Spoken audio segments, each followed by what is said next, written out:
Well, good morning, good people. Mark Holmes here, and as always, I want to say thank you all for watching, commenting, subscribing, and being part of the Joe Boo Sports Report. Without you guys, as well as you ladies, you know that this literally does not work. I hope everybody's having a great day.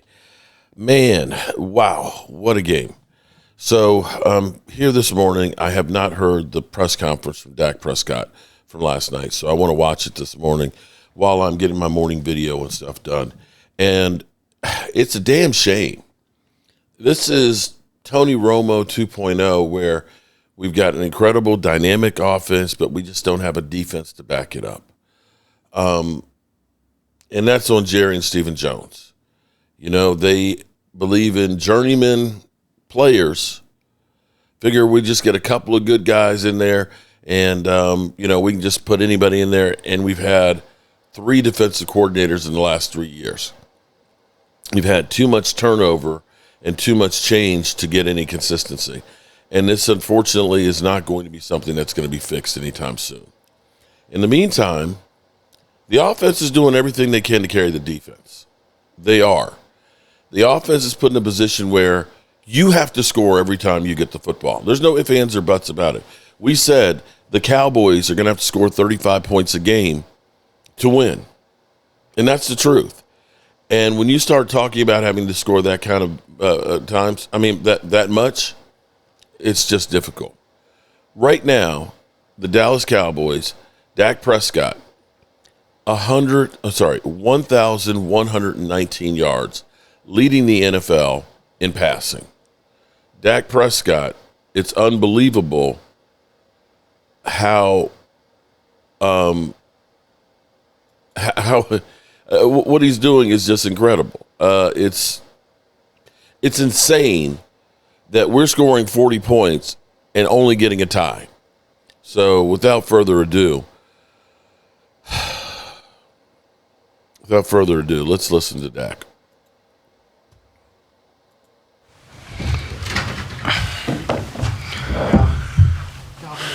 Dallas Morning News. How unfulfilled are you with this? Very. Yeah, you don't play the game for ties. I've told y'all before, I don't care about the stats. I don't care about the ups and downs, the ebbs and flows. I just care about the end result and the win. And so when you don't get that, right now it's tough for me. Guess 10 years in, the first tie I've been a part of, it's hard to kind of wrap my head around it because I know I'd feel a hell of a lot worse if it was a loss. But I'm not satisfied. Not that I would be if we won, but it's a weird feeling.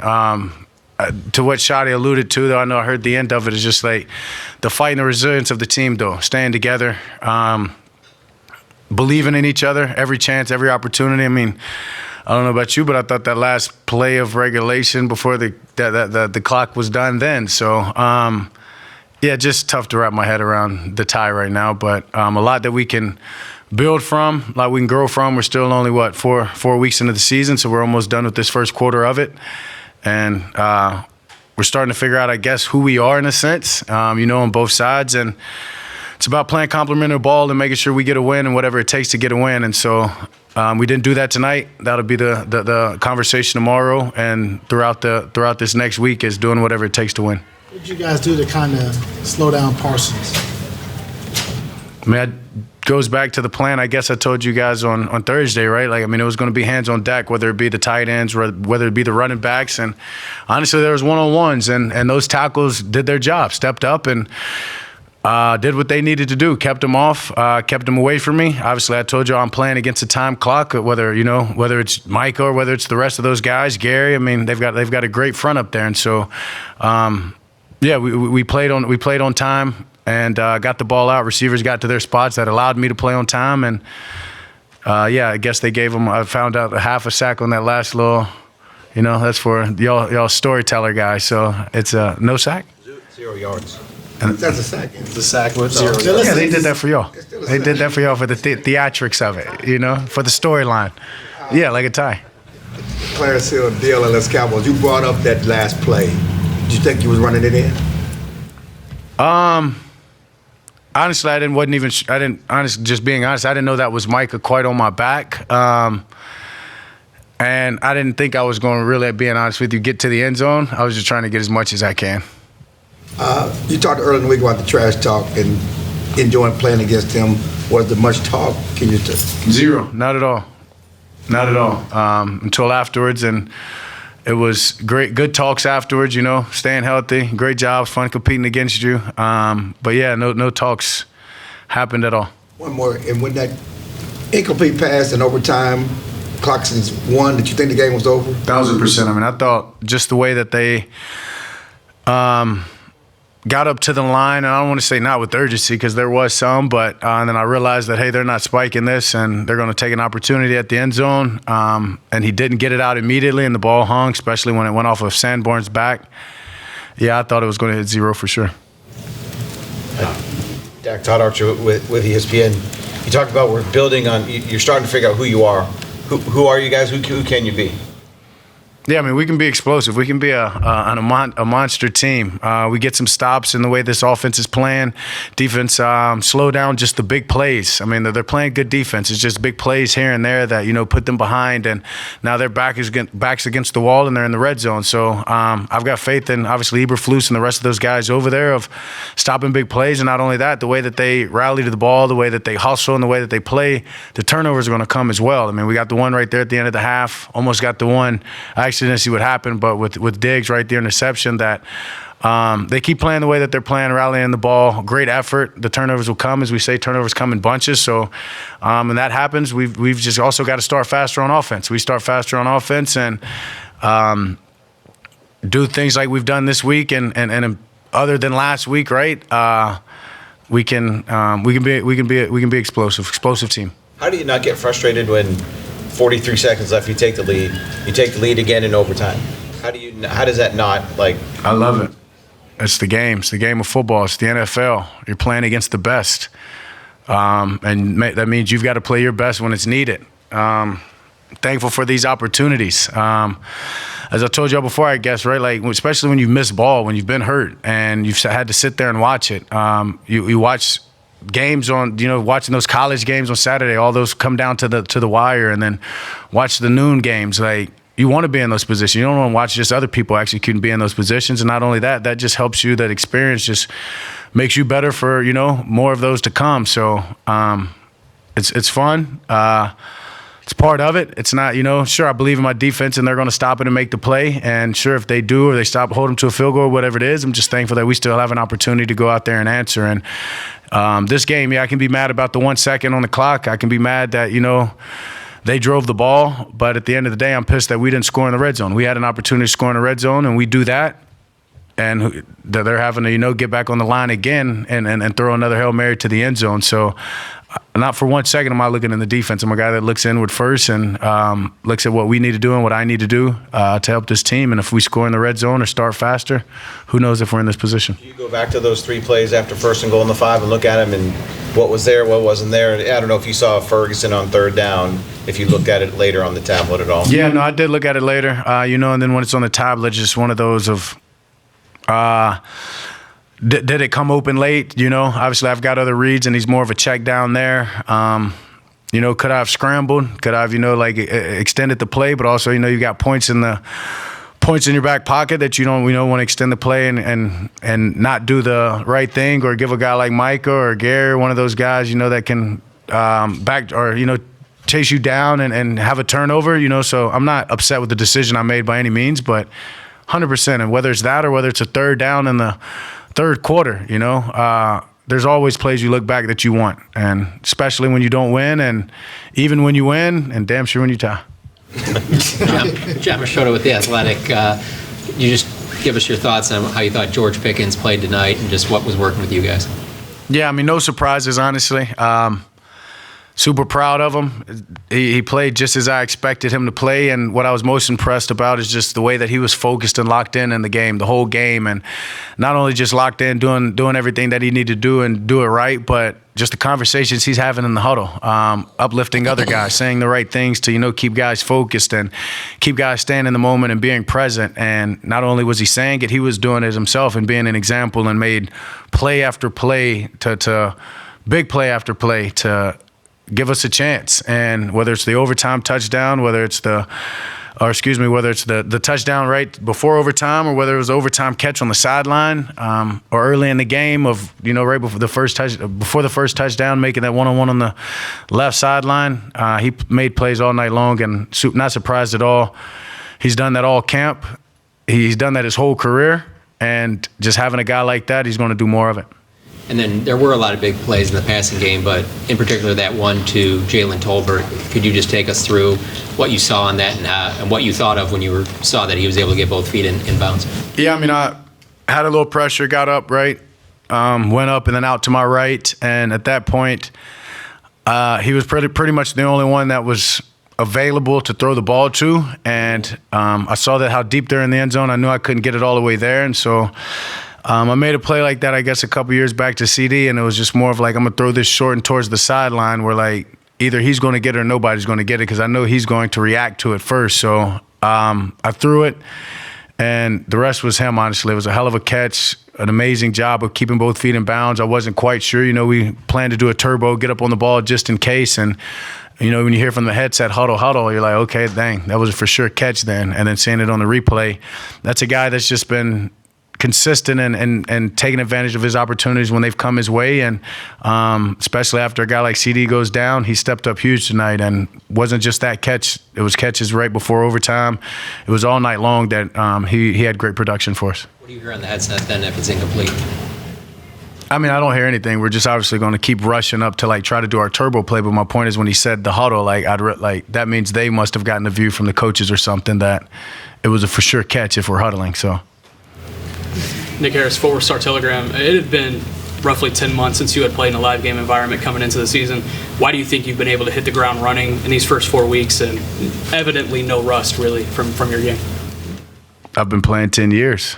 10 months or not, and not only that, when I went out, right, sure, I was already starting my rehab, as soon as the off season hit, right, but going down in the middle of the season or early in the season like I did, right, you have the surgery and then, you take your time off to rest, but then my off season probably started a lot earlier than anybody else's in the NFL's off season. So just the work that I put into this, credit Britt, Luke Miller, my PT, and then credit obviously, Shadi, the guys, the receivers, every single receiver that anytime I asked them to come, they showed up.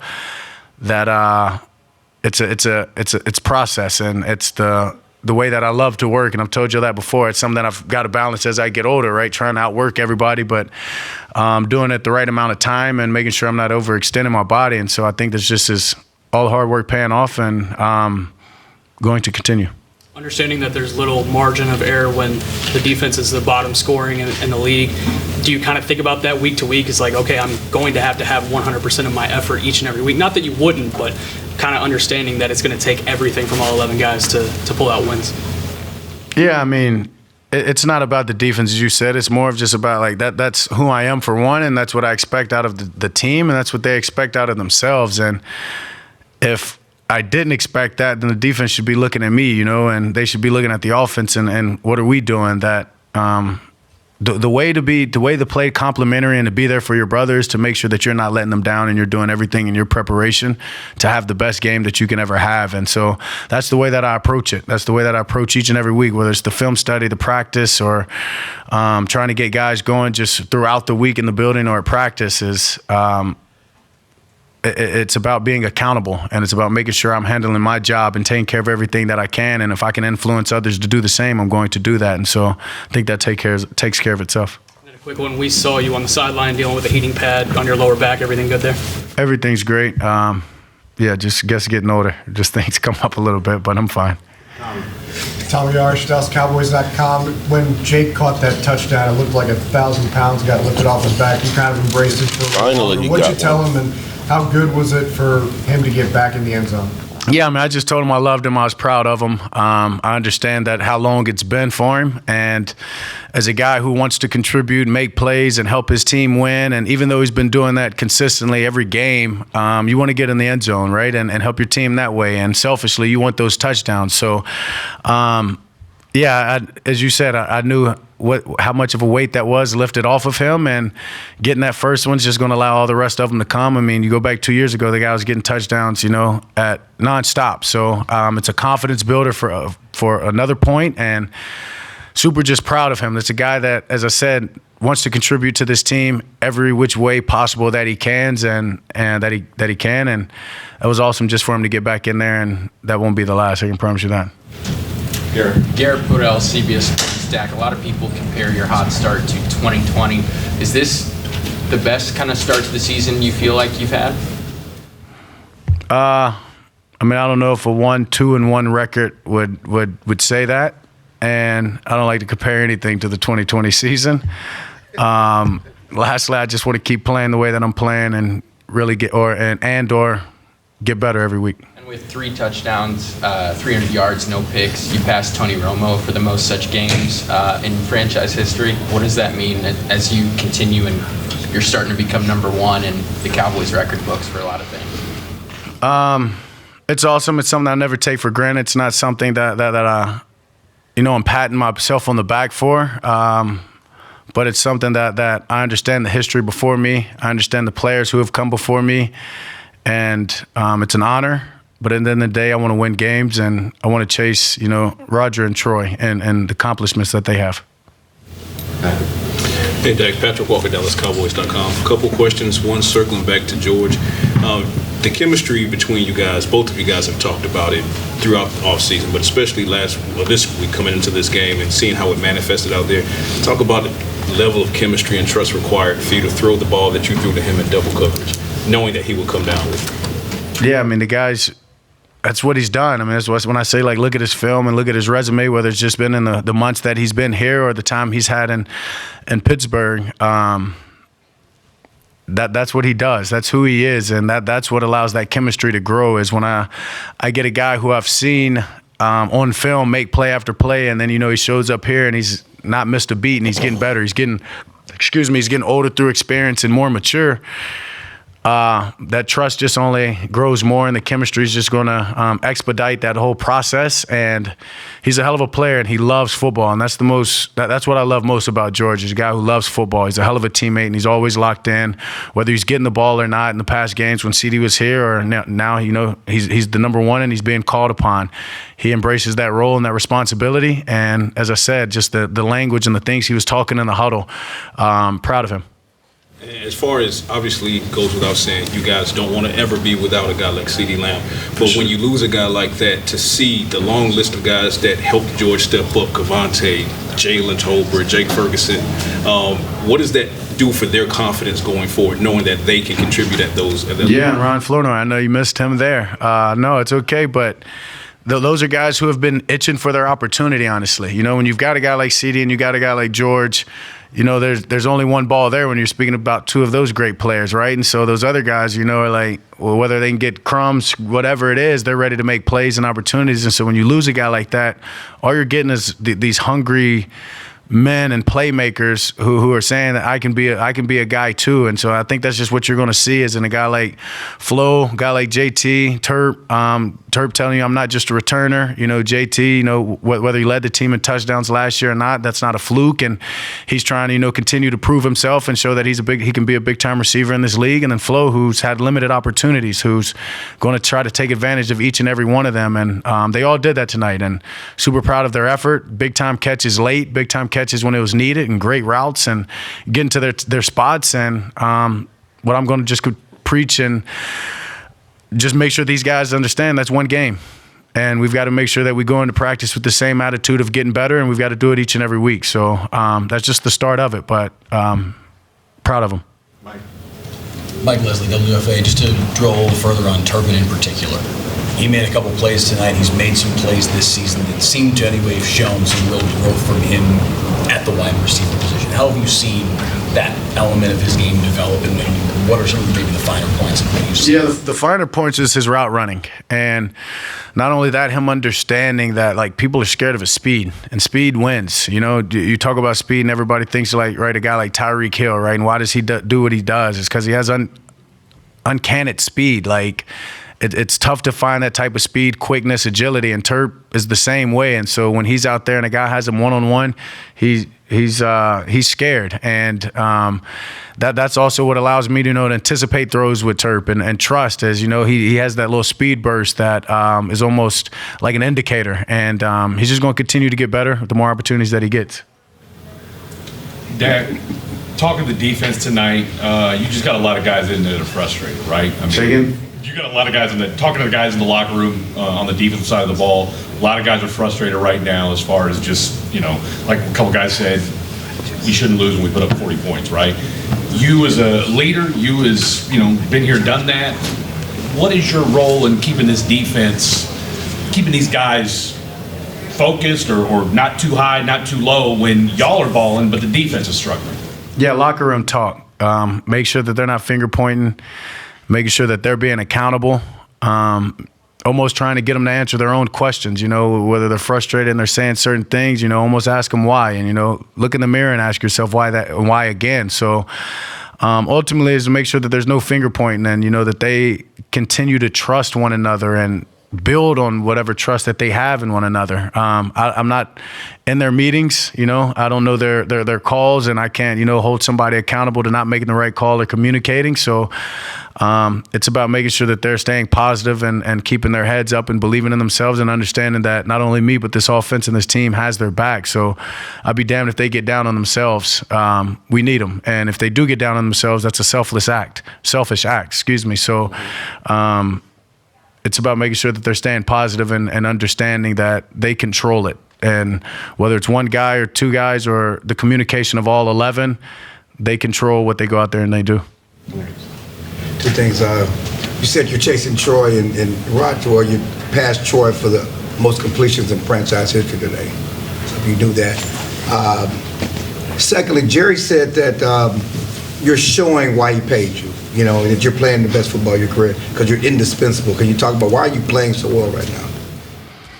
Yeah, the work that I've put in, honestly, and not only that, just the experience on top of it. I know I told you about that in training camp. Like, experience is the best teacher in whatever it is that you're doing in life, and especially in this game. I mean, you ask some of these older quarterbacks or these guys who have played longer, and that's why a lot of us, these quarterbacks, think that they can play until their 40s because you're getting better as you get older because the way that you're seeing things, the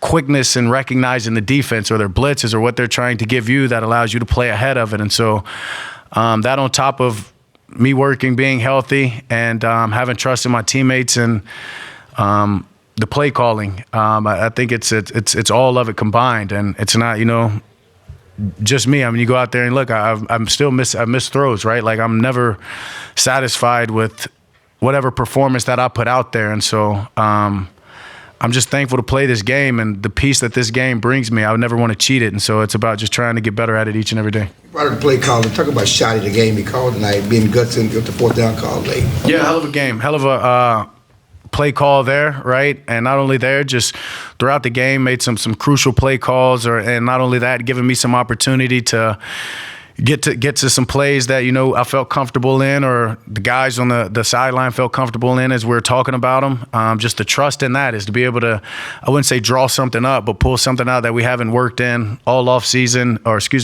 week, and have the trust in calling that we're going to go out there and we're going to execute it. He's continuing to call a hell of a game, and feels great for us when we're rolling. To go and put that 95-yard drive together, I think was the start of all of it, right? And you just see the play actions, the run, the commitment to the run on that drive, right? And then getting down there and throwing a touchdown, or I think that might have even been the rushing touchdown, right? Just putting everything that we've practiced and everything on his play sheet, calling it, and I think that's a huge part of it. You've played two extra quarters in 4 weeks as a team. How does that impact as the season goes on? Maybe not you, or the team. I mean, we've got 2 more quarters of experience than other people, other than the 2 teams that we played. So I think I would hope that's how guys take it.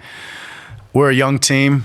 Talking about not being complacent, I hope guys aren't looking for rest this week, or however we've got to, that was a tough game. Hell yeah, it was a tough game. The NFL's tough, and next week's going to be tough too. So, honestly, that's it. Just 2 more quarters of experience, and so, and And as well as, I got you, as well as just the confidence building and understanding that you have the resiliency to play 70 minutes, right? And that when it goes into overtime, having this experience is going to make us feel better if we get into another overtime game, whenever it is, that we're going to do the right things and that we're going to come out with the win. Last one. Right before y'all converted the fourth down, on that third down, Micah had come around with some wild hands. You stepped up just in time before he was able to potentially slap it away. Did you feel him there, or was it kind of a right move, right time type of situation? I mean, I'm sure I felt him if I moved up, to be honest with you. I mean, that just is the playing the game and, trusting what you feel and understanding the move. Once again, I wasn't necessarily sure, and it's not clicking in my head. It's Micah. What's clicking in my head is the coverage and the reads and where I need to go with the ball. So, yeah, I mean, he actually told me after the game, when you watch this film, you're gonna be lucky you're on your shit, is what he said. And I'm like, why? And he's like, you'll see. And so, once again, it's not just me. It was credit to the offensive line. It was credit to the tight ends, running backs, everybody. Once again, and not just Micah, that whole pass rush of having all hands on deck. And then lastly, credit to the receivers and making sure they're hitting their spots, their routes, and getting to the right within the right time clock so we can play fast. Do you have any words for him in that conversation? For Micah? Yeah, I just told him, proud of him. Just, stay healthy and stay at it. And he said he'd see me again soon. So it was fun competing against him. We had the one play, I think, there in the overtime when I had that naked his way, and he went for a little push at me. I wanted to extend that and keep doing more, but I realized. Okay. All right, there you have it. Brian. That's our quarterback. And it's a damn shame that we're scoring like this. We're fifth in scoring right now at 28.5, even with the game in Chicago that we only scored 14. Our defense is 31st in scoring defense at 33 points a game. The only one that's worse right now is Baltimore, that's decimated by injuries. If we could just get a little bit of defense, just a little bit, not a lot, just a little bit, a couple of stops here and there, might be able to do something. So we'll see. Alrighty,